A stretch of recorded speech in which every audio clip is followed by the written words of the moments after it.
About a week ago, Total War released an in-engine trailer featuring Zheng Jiang, the Bandit Queen of Three Kingdoms.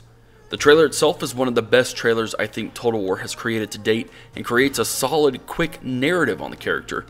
But as a whole host of people commented, they simply cannot find this Zheng Jiang character outside of a footnote in either the romanticized or historical version. That's because she isn't mentioned in any other place. Zheng Jiang, or possibly two separate women called Zheng and Jiang, depending on how it's interpreted, was a bandit leader for a very short amount of time before being destroyed by, I believe, Cao Cao. So why is this footnote character, mentioned only in passing, now one of the starting factions in a game on the scale of Three Kingdoms? Let's dig into it a little bit. Total War's playable faction list in past games has, more often than not, involved factions that, even if small, somehow made their mark in history in some form or another. Within these factions, there was a degree of historical evidence that helped concrete them within the game, records of culture, society, or even military traditions. And while Total War has never been super historically authentic, they still use that evidence and research to feed into the creation of a fleshed out faction in the game on release. The success or failure of that faction was then up to the player. With Zheng Jiang, there is no amount of historical evidence. We don't know what she or they did, we don't know how her bandits lived or fought, only maybe that they sought to bring down the Han Empire.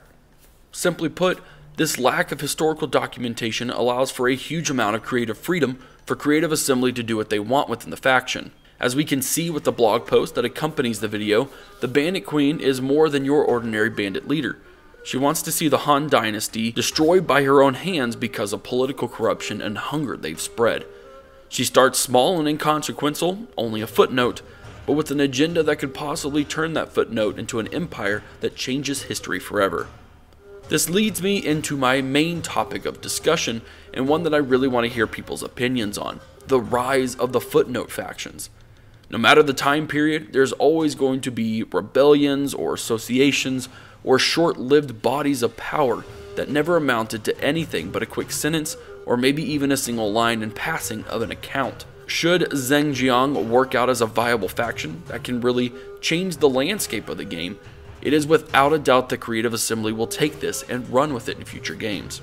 Is this something that they should be pursuing?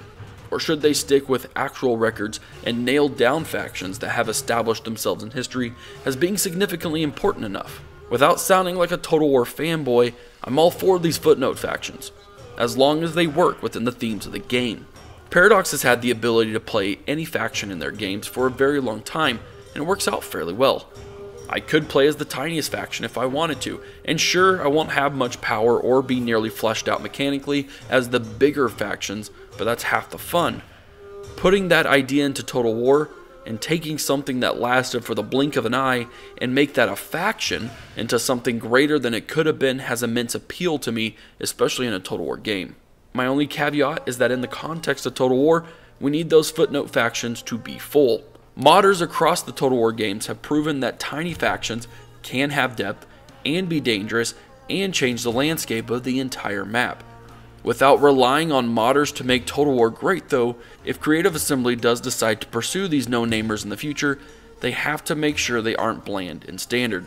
They need to use that creative freedom that they have to make a faction truly unique in the game and give us a reason to play it. And to be quite honest, I think this is what they're accomplishing with the Bandit Queen. Now, it's time to voice your own opinion. This faction isn't going away, we will definitely have it in Three Kingdoms whether you agree with it or not. But what about the future? Would you like to see Creative Assembly take some more risks with these footnote factions? Is Zheng Jiang an appealing faction for you? Let me know your thoughts and opinions on the matter in the comments section down below. I'd even like to know of some more footnote factions throughout history that Total War could use in future games. Creative Assembly is taking a pretty decent risk with this, and I'm curious if it'll pay off. As always, if you enjoyed this video, be sure to subscribe to the channel, ticking that bell so you'll get a notification when I upload future videos. Check out my Patreon page if you'd like to support the channel as well. Thank you for watching, and I'll see you in the next one.